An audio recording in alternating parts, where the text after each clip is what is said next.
Bonjour à toutes et à tous, ou rebonjour si vous sortez de ma vidéo sur Biohackers saison 1. Comme je vous l'ai dit dans la vidéo, j'avais fait les critiques, je les avais enregistrées une pour chaque saison. C'était vraiment très détaillé. Malheureusement, j'ai perdu les enregistrements. Impossible de les récupérer, vraiment perdu définitivement, et tout le montage que j'avais fait. Donc, je refais les critiques de chacune de ces deux saisons de tête.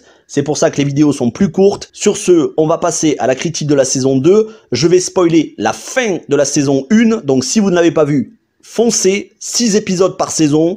Il y aura juste du spoiler sur la fin de la saison 1, mais pas de spoiler sur la saison 2. Fin de saison 1, Mia et Tanya Lawrence, donc la docteure qui a piraté l'ADN de Mia et qui est responsable de ses malheurs depuis qu'elle est enfant.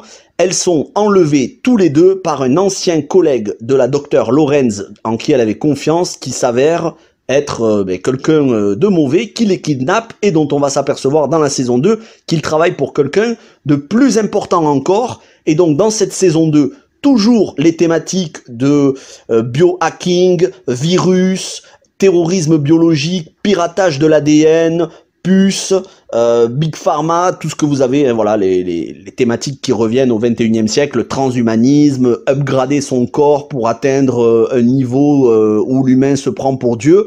Mais là, on va avoir une organisation secrète qui travaille dans le plus grand secret depuis des décennies, voire des siècles, et qui ont des données sur l'ADN de énormément de personnes. Donc on va s'apercevoir que l'intrigue a une ampleur beaucoup plus grande que juste l'histoire personnelle de Mia.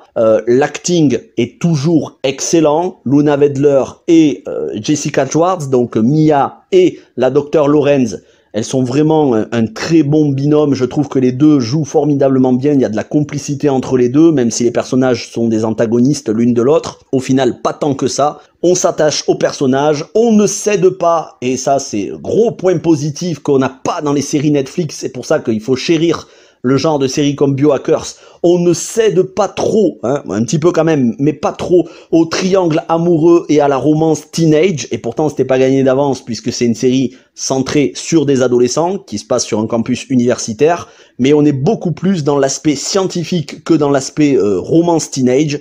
Donc, vraiment une très bonne surprise. Ces deux saisons sont vraiment un régal. Ça laisse augurer du très bon pour la suite. Ce que je peux dire, c'est que j'espère que la saison 3 va nous permettre d'avoir des réponses. Il y a encore une fois des personnages qui se sont révélés dans cette saison 2. Il y a des trahisons, il y a du complot, il y a des acteurs de ouf comme vraiment Thomas Kretschmann, que vous connaissez peut-être pour avoir joué dans le MCU, qui est un excellent acteur, qui joue dans cette saison 2. C'est un acteur ultra charismatique et qui, là encore une fois, en impose par sa présence. On a une série très solide. Christian Dieter, le showrunner de la série, showrunner de cette série allemande, il a fait un super boulot, très bien renseigné. Encore une fois, c'est romancé, hein, bien évidemment, je ne vous dis pas que tout ce qu'il y a dans la série est réel, mais si vous êtes sensible comme moi à toute la manipulation qu'il peut y avoir par des laboratoires pharmaceutiques, tout ce qui est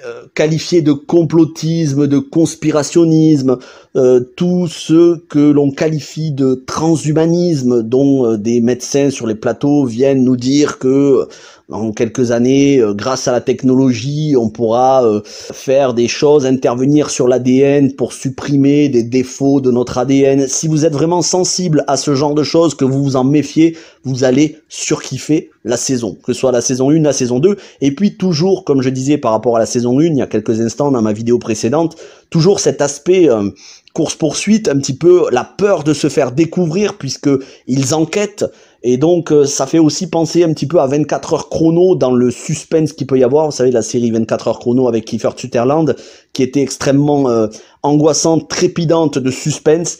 Là aussi, on a du suspense, on a des enquêtes, de l'enquête policière. C'est vraiment un régal. Regardez Biohackers saison 1, saison 2 sur Netflix. La saison 3 arrive en juillet 2022, enfin été 2022. 2 saisons de 6 épisodes chacune. Les épisodes durent en moyenne 40 minutes. Moi, j'ai regardé les 2 saisons en une journée, enfin une journée et une nuit.